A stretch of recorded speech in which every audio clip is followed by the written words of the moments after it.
Hello and welcome to this Libra inspired reading for July 2025. I'm happy you're here with me. I am the Art of Tarot, Stefanie, and I am working with the symbolism of the tarot cards and the symbolism of Western astrology to uncover new layers of consciousness, to find new perspectives, to find a little bit of inspiration and maybe some lightness in our situation. I am not a fortune teller. I merely read the cards and I work with the cards as a tool of self-reflection. So let's see what we have here. First part of the reading is always a general energy. Second part of the reading is a relationship dynamic. And we're gonna jump right into this Libra inspired reading. Let's see. I'm sorry. Clearing the throat chakra. I probably have a lot of things to say. So yeah, it's kind of, doesn't want to really come out. A little indecisive, also very Libra-like. Oh, here it is. Ooh, Nine of Pentacles. We love to see that. This is really standing in our worth. This is standing in our also achievements, in our discipline, or in the results of our discipline. We know our worth, we know what we can do, we know what we can't do. We are skilled, we are independent, and we manifest it. So we did manifest it. We did manifest 9 coins or 9 discs, which is a lot. Obviously, there is only one left for the big picture, and the one is really sharing the worth with other people, the 10 of Pentacles. So now we might really be in a position where we have a lot to share, a lot of qualities, a lot of resources. It doesn't necessarily have to be money, but it speaks about all earthly resources. So money, time, power. Power comes through for some reason, but it's more like personal power, not like abusive power. Skills, qualifications, all that kind of stuff. And a sense of independence, and the sense of understanding how to feel accomplished also. We might look very, very attractive at this time because the 9 of Pentacles also can speak about the body. It is Venus in Virgo, so it's really the beauty of feeling accomplished, feeling achieved, and seeing the results as well. It's also called winning or gain. I'm sorry, in English it's gain. 10 of Swords. This might come out of a decision really to cut out restricting ways of thinking here with the 10 of Swords. So we could be maybe coming out of a period where we're like, okay, everything that is really hindering me from my feeling of self-worth and from my feeling of confidence needs to go. There might have been people, places, situations, thought patterns that we really cut off. So this is really the 10 of Swords is really a card of letting things go that don't serve us anymore. And interestingly enough, even though this is a Sun in, I think, Gemini card, we do have a Libra sign here as well in this card. We do have the scales here. If you look very closely on the very top of the card, the top sword, we have a tiny little scale. Let's see if I can make this work. Yes. So this is also after weighing out all the options, all the positions, all the ways we are supposed to go or not supposed to go, after weighing out all the mind related activities. We are really ready to cut off what's not working for us anymore, like for good. The 10 of Swords is really like an ending for good, and it might be many endings, you know. It might come in many different forms. That's why there's 10 swords that don't work in our favor anymore. Maybe 10 thoughts or 10 different areas in our life. So we step back to the 9 and we step forward into another 9. Oh wow, beautiful. And an Ace of Pentacles. This is very, very beautiful, because with the 9 of Wands, we do have this wonderful card of strength. And this card really speaks about strength in a sense of strength gaining out of experience. The 9 Wands really represent all the experiences, all the movement, all the acting, all the initiating, all the doing that we experienced coming from ourselves, and it's our ego and our will. But with the 9 of Wands, we can take that experience and really draw strength out of it. I like to say it's the marathon runner who is, you know, shortly before the goal, he gets the last strength, the last push to go over the finishing line, and that is the kind of strength, not in necessarily in a physical way, but in like a in an ego way, where we just pull the strength to really move forward because we know how far we've come and how far we've worked ourselves towards. So it's also a very beautiful connection between the higher consciousness and the subconscious, or the higher self and your subconscious, represented here by the sun and the moon in Sagittarius also. So we're going towards the goal, and we might even go over the goal with Sagittarius, who is obviously the holder of the bow and the arrow shooting towards the goal. So yeah, this is amazing on a personal development level, and we're at a place where we can really go a new way. And go our own way maybe, or go a new way also with people together. We have a chance and opportunity that is presenting itself. It could be a new job, it could be a new way of making income, it could be a new project that we want to work on. The Pentacles are always like a card of working also on something, in my opinion.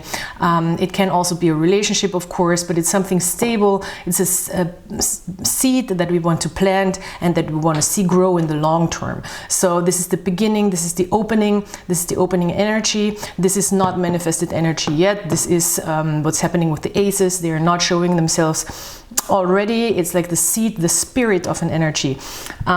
With the Ace of Pentacles, with the pentacles or with the discs, it might feel a little more real. We can already sense that this is a real thing, because with an idea or with a feeling or with a thought, it might not be that much of a real thing yet, and we might understand, okay, this is just an inspiration. That would be the other aces. But with the Ace of Pentacles, we're in the earth element, so it might feel a little more real, and we might already see that this is a really, really good thing, or a really, really good new way of walking and of moving. So yeah, and we stand in that confidence. We have all the experience, and this seems like a little bit of because we don't have any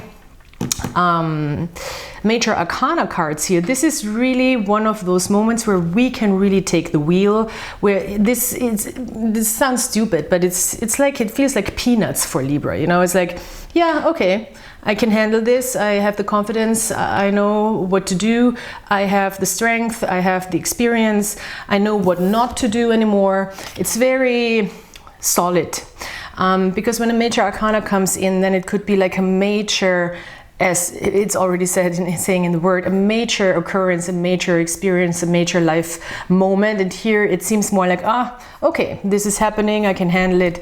I don't necessarily have to, you know, tap into this really intense forces of the universe, even though you can, of course. But it seems more like a moment where we know, okay, I know that the universe works with me anyway, so I'm gonna handle this. And yeah, I like that. I like that. It's kind of detached from the emotional realm here, but it's much more important right now, maybe what's happening in real time, seeing results, seeing things happening, and going into this new path, opening up that door for this new opportunity, which would be the Ace of Pentacles. All right, let's see how this is translating into relationships and relationship dynamics. It can be a specific person, it can be romantic, but it doesn't have to be. It can also be just like energies that are surrounding us, energies that we are working with, or that we are drawing in, or that we are challenged by. From other people, I don't read pets, but if you resonate with, I don't know, I would say I wouldn't read pets, just to make it a little more clear and not too vague.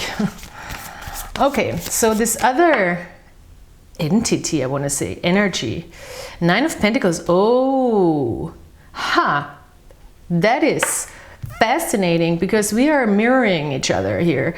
Somebody else is also giving and bringing a 9 of Pentacles onto the table, and of course that makes so much sense. If we are ourselves in a 9 of Pentacles energy, or we're working on staying in that, because you know it's not always so permanent, but I feel like here it really is something that we are achieving. Even though it might be challenging, you know, to always stand your ground and stand in that confidence, we are drawing in like-minded people for sure. We are also drawing in somebody, we might be drawing in somebody who, because here it really is called material gain, somebody who is just very wealthy, or we're maybe connecting more with wealthy people.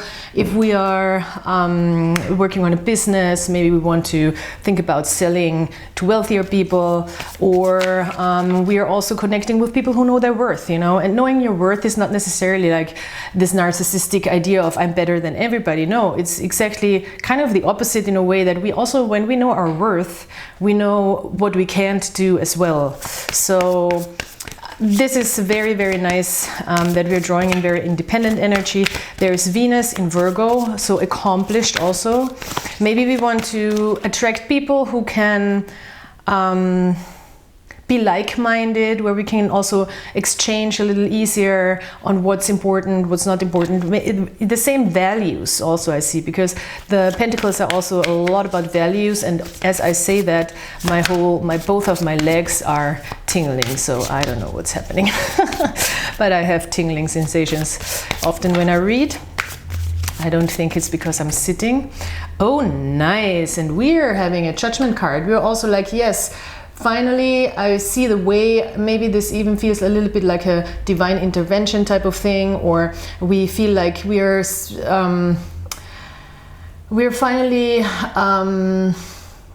called into the right direction, finally, because this Judgment card often comes with this sense of, oh, finally, you know, finally I'm saved by a higher force, or I'm woken up into the right direction, or I'm divinely guided into a new direction. I'm making a judgment out of all the things I see in my reality, and it's really easy to make a judgment on a person, a relationship, interpersonal relationships, and for me it very much feels like, oh, finally it's coming, finally it's there, finally I'm there. Yeah, it could have also felt like it's not gonna happen anymore.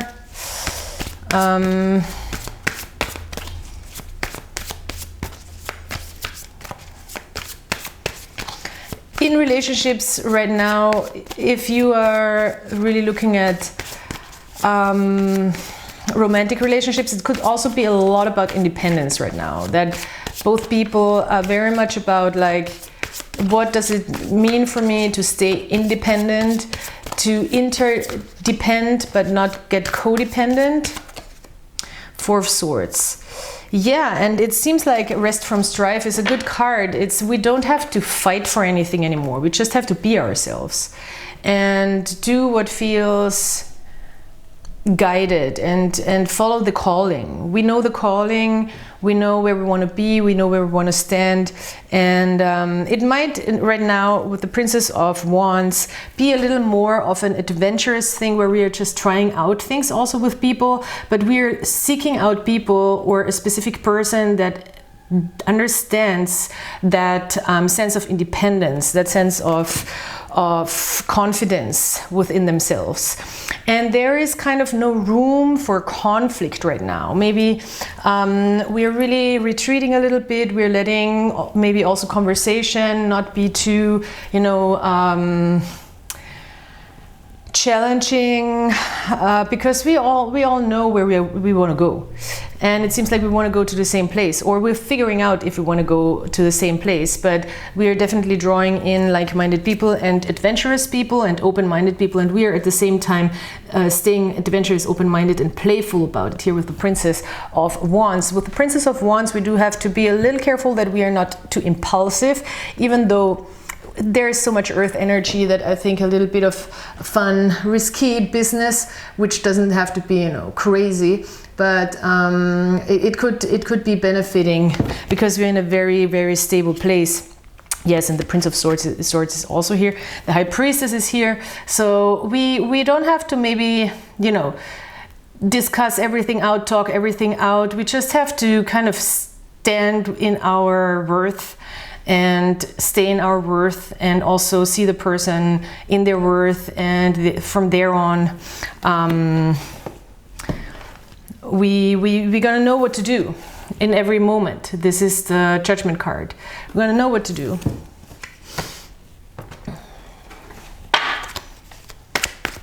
Because we do have the experience here with the Nine of Wands.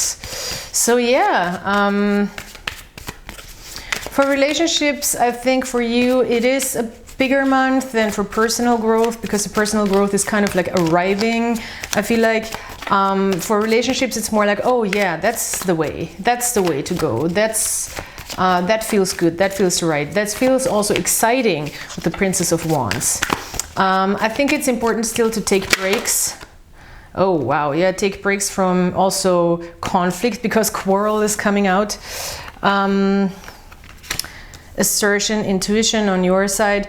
Yeah, the Four of Swords is suggesting it's a card of truce. It's a card of also withdraw from conflict, from maybe verbal conflict, not go into the conflict, not even let it happen, or see your own part. And maybe, I mean, maybe even, you know, if somebody is very independent and you're very independent, and you feel like there is just no way of, even this person is always bringing some sort of head-butting energy into the game, then we might just be like intuitively asserting. And we had the High Priestess here, maybe on a non-verbal level, where to go, you know, or where you want to go. Because I think we are making the decisions here, you know. This other person can, whatever, they can join, they can have their little conflict thing going on if they want to, but we asserting ourselves also in a sense that we're saying, no, this is, you know, I'm gonna walk my way, and if you walk your way and those ways are kind of compatible, then that's cool, but I'm not gonna have this constant conflict and conversation about what works and what doesn't. And I don't know if you guys know these type of relationships or people. It's just very exhausting, and it's not even that we don't have the strength for it, because we have a lot of strength, but it's just not very efficient. Like, really, are we gonna do this for what? What is the point? You know, what is the point of this discussion? Because we could be, I don't know, hanging out on the beach and having a good time or something. If you know what I mean. I will draw one more card, and it doesn't matter if it's work related or relationship or love related. Even if it's work, you know, when it is often good to have a conflict, to work through it and find a resolution. Of course, that strengthens relationships. But if there is just one person looking for conflict and the other person doesn't really see the conflict, or is not really in conflict, but is just in conflict with the person that is constantly in conflict, you know, that is not very fruitful to work through. Two more cards. Wow. Adaptability, I love that, and harmony. See, yes, we want to create harmony, and this is Sun in Libra, of course, and that's why this card is coming out. And the Moon in Gemini, adaptability, also staying flexible in your thoughts, being understanding, but at the same time knowing how to draw back your energy as well. It is, every day is a new day, every situation is a new situation. We should not compare, and we can always react differently to things and learn from what happens when we react differently. And I think that's very much the Gemini energy. And again, I'm getting shivers all over my shoulders, because that's what Gemini does. They are really learning through interacting and constantly switching it up, and sometimes that gets very confusing for people in general. but it's just a way of trial and error and figuring out new things and new ways and learning about the other person, learning about the situation. So yeah, harmony is here. It's possible if people stay adaptable and flexible here to different ways, modi operandi. All right, my dear Libra, thank you so much for being here. Please like, subscribe and comment. And of course, also you can check out everything in the description box that you need to know. You find everything about me. It's a lot. And I'm not gonna make it less for the people who feel uncomfortable by it. All right, so yeah, see you next time, hopefully, and I'll talk to you soon. Bye.